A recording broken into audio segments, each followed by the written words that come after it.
abakenyezi twasanze ari bo bantu ba mbere babana n'ibidukikije umwanya munini, ibiti, amashamba, amazi, imirima, umukenyezi abana navyo igihe kinini, cane cane umukenyezi wo mu gihugu hagati, uwo nokwita la femme rurale. Ni muri iyo ntumbero nashaka gutera akamo abakenyezi kugira ngo bijukire gukingira ibidukikije, no kuvuga ngo abakenyezi bijukire gutera ibiti, kubera abakenyezi abantu badatera ibiti, ariko nibo basenya, nibo bateka. None rero batabonye umufasha wabo ateye ibiti, umengo ntaco bibabwiye.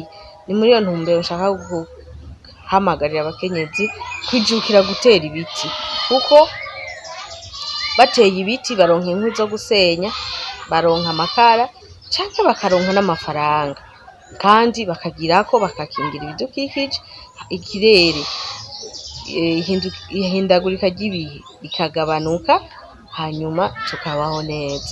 Ikigira kabiri, umukenyezi niwe avoma, ariko amazi yacu yo mu masoko usanga adakingiwe, kandi ahanini bivuye ku bakenyezi, kuko nibo bagenda kuzirika impene hariya ku musozi, hanyuma imvura iguye igahitana ya myanda ikayitwara mu mazi tunywa, ugasanga rero bitumye abana bagwara. Iyo abana bagwaye, umukenyezi niwe muntu wa mbere abimenya, niwe muntu wa mbere abifata mu ntoki, ugasanga nawe nyene iyo agwaye ni ingorane, kandi ivyo vyose hari igihe usanga biba vyamuturutseko.